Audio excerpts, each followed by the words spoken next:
നമസ്കാരം. ഇൻഫോടെക്കിലേക്ക് സ്വാഗതം. സംസ്ഥാനത്ത് വർദ്ധിച്ചു വരുന്ന മനുഷ്യ വന്യജീവി സംഘർഷം പരിഹരിക്കാൻ കേന്ദ്ര സർക്കാർ നിലവിലുള്ള വന്യജീവി സംരക്ഷണ നിയമത്തിൽ മാറ്റങ്ങൾ വരുത്തണമെന്നാണ് കേരളത്തിന്റെ നിലപാടെന്ന് നിയമവകുപ്പ് മന്ത്രി പി രാജീവ് പറഞ്ഞു. മനുഷ്യ വന്യജീവി സംഘർഷങ്ങളുടെ വർദ്ധിച്ചു വരുന്ന വെല്ലുവിളികളും ആശങ്കകളും പരിഹരിക്കുന്നതിനായി ദേശീയ നിയമസേവന അതോറിറ്റിയും കേരള സംസ്ഥാന നിയമസേവന അതോറിറ്റിയുടെയും ആഭിമുഖ്യത്തിൽ ഓഗസ്റ്റ് 30-31 തീയതികളിൽ മനുഷ്യ വന്യജീവി സംഘർഷവും സഹവർത്തിത്വവും നിയമപരമായ വീക്ഷണം എന്ന വിഷയത്തിൽ നടക്കുന്ന മേഖലാ സമ്മേളനം നിയമസഭാ ശങ്കരനാരായണൻ തമ്പി ഹാളിൽ സംസാരിക്കുകയായിരുന്നു അദ്ദേഹം.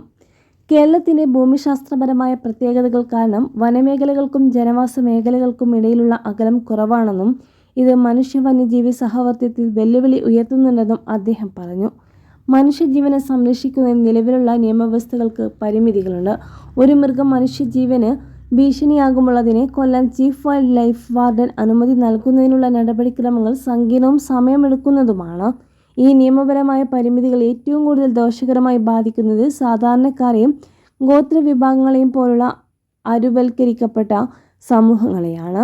ഈ വിഷയത്തിൽ കേരള നിയമസഭ ഐക്യകണ്ഠേന പ്രമേയം പാസാക്കി വന്യജീവി സംരക്ഷണ നിയമത്തിലെ നടപടിക്രമങ്ങൾ ലളിതമാക്കുക, വേഗത്തിലുള്ള തീരുമാനമെടുക്കാൻ ചീഫ് വൈൽഡ് ലൈഫ് വാർഡന്റെ അധികാരം ചീഫ് ഫോറസ്റ്റ് കൺസർവേറ്റർക്ക് കൈമാറുക, മനുഷ്യജീവന് ഭീഷണിയാകുന്ന മൃഗങ്ങളെ നിയമപരമായി നിർവചിക്കുകയും അവയെ കൈകാര്യം ചെയ്യാനുള്ള വ്യക്തമായ നടപടിക്രമങ്ങൾ ഉണ്ടാക്കുകയും ചെയ്യുക, വനമൃഗങ്ങളുടെ എണ്ണം നിയന്ത്രിക്കാൻ ശാസ്ത്രീയ മാർഗങ്ങൾ കണ്ടെത്തുക, മനുഷ്യജീവന് ഭീഷണിയുണ്ടാകുന്ന സാഹചര്യങ്ങളിൽ ശാസ്ത്രീയമായ പഠനങ്ങളുടെ അടിസ്ഥാനത്തിൽ ചില പ്രദേശങ്ങളെ നിയന്ത്രണ മേഖലകളായി പ്രഖ്യാപിക്കാൻ സംസ്ഥാന സർക്കാരിന് അധികാരം നൽകുക എന്നിവയാണ് പ്രമേയത്തിലെ ആവശ്യങ്ങൾ.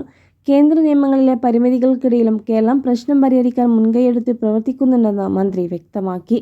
ദുരന്ത നിവാരണ അതോറിറ്റി വിവിധ സർക്കാർ വകുപ്പുകളുടെ ഏകോപനത്തോടെ സമഗ്രമായ ഒരു പദ്ധതി നടപ്പാക്കി വരുന്നു. സംഘർഷ സാധ്യതാ മേഖലയിൽ വിഭാഗങ്ങൾ എത്തിക്കുന്നതും അടിസ്ഥാന സൗകര്യങ്ങൾ മെച്ചപ്പെടുത്തുന്നതും ഈ പദ്ധതിയുടെ ഭാഗമാണ്. കൂടാതെ സംഘർഷബാധിത പ്രദേശങ്ങൾ വിശദമായ പഠനം നടത്തി വന്യജീവി മാനേജ്മെന്റ് തന്ത്രങ്ങൾ പരിഷ്കരിച്ചു കൊണ്ടിരിക്കുകയാണ്.